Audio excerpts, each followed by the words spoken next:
RSS মানে উগ্ৰ হিন্দুত্ববাদ নেকি?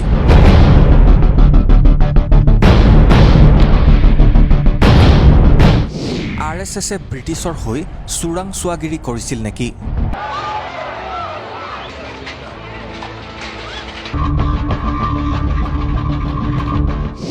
আৰএছএছে কেৱল উচ্চবৰ্ণ হিন্দুক অগ্ৰাধিকাৰ দিয়ে নেকি?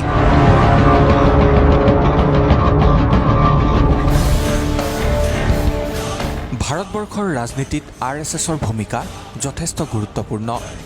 দেশত বিজেপি চৰকাৰ গঠন হোৱাৰ পিছতেই আৰএছএছৰ প্ৰাসংগিকতাও বৃদ্ধি পাইছে।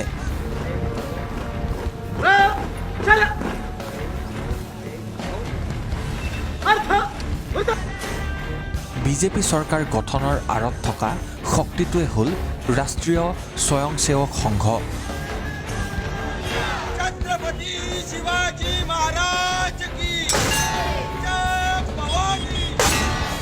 আজি আমি আৰএছএছৰ ইতিহাস আৰু ঐতিহ্যৰ বিষয়ে আলোকপাত কৰিম।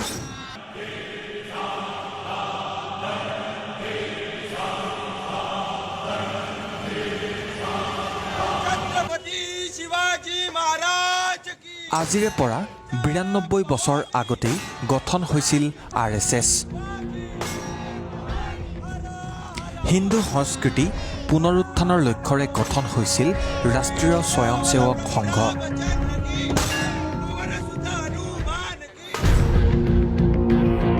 মহাৰাষ্ট্ৰৰ শিৱাজী উৎসৱ আৰু উত্তৰ ভাৰতৰ আৰ্য সমাজৰ গো হত্যা বিৰোধী আন্দোলনৰ ফলস্বৰূপে ১৮৮০ চনত গো ৰক্ষণী সভা প্ৰতিষ্ঠা হৈছিল।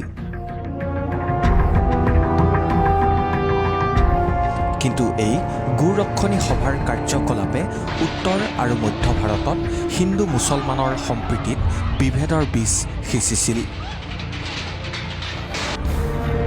১৮৮২ চনত লাহোৰত চন্দ্ৰনাথ মিত্ৰ আৰু নবীন চন্দ্ৰ ৰায়ৰ পৃষ্ঠপোষকতাত হিন্দু মহাসভা প্ৰতিষ্ঠা হৈছিল। ১৯০৯ চনত পাঞ্জাৱত ৰায় বাহাদুৰ লালচন্দৰ প্ৰচেষ্টাত গঢ় লৈছিল হিন্দু সভা। কিন্তু ১৯১৫ চনত মদন মোহন মালব্য, লালা লাজপত ৰায় আদি নেতাৰ নেতৃত্বত এই সকলো সংগঠনক একত্ৰিত কৰি হিন্দু জাতীয়তাবাদী ৰাজনৈতিক দল হিচাপে হিন্দু মহাসভা গঠন হয়। ১৯২৩ চনত হিন্দু মহাসভাই আত্মৰক্ষা বাহিনী গঠনৰ প্ৰস্তাৱ গ্ৰহণ কৰে। সেই সময়ত নাগপুৰৰ এজন ডেকা চিকিৎসক কেশৱ বলিৰাম হেডগেৱাৰে স্বয়ংসেৱক সংঘ গঠনৰ উদ্যোগ গ্ৰহণ কৰে।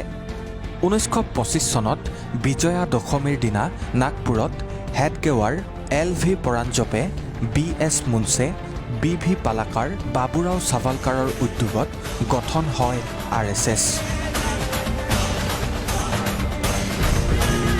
১৯২৫ চনৰ বিজয়া দশমীৰ দিনা আৰএছএছৰ উদ্বোধনী সভাত হিন্দু সংগঠনটোৰ দুৰ্বলতাৰ ওপৰত আলোচনা কৰা হয়।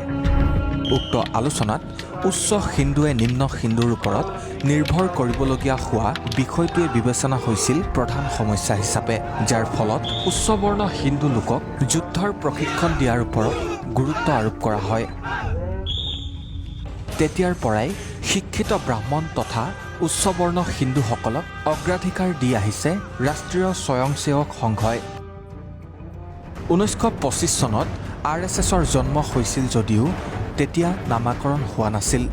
১৯২৬ চনৰ ৰামনৱমীৰ দিনাহে সংগঠনটোৰ নাম ৰাষ্ট্ৰীয় স্বয়ংসেৱক সংঘ হিচাপে নামাকৰণ কৰা হয়।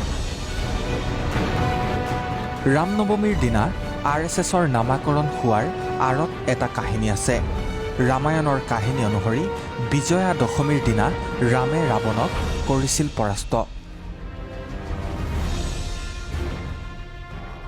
সেইবাবেই বিজয়া দশমীৰ দিনাই গঠন হৈছিল যদিও ১৯২৬ চনৰ ৰামনৱমীৰ দিনাহে সংগঠনটোৰ নাম আৰএছএছ হিচাপে নামাকৰণ কৰা হয়।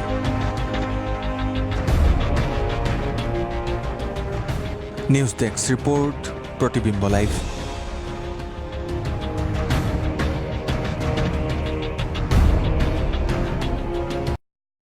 Gate, Guwahati, Accident Trauma and Emergency Hospital. We cater the low socio-economic strata of Assam by its electricity free wall.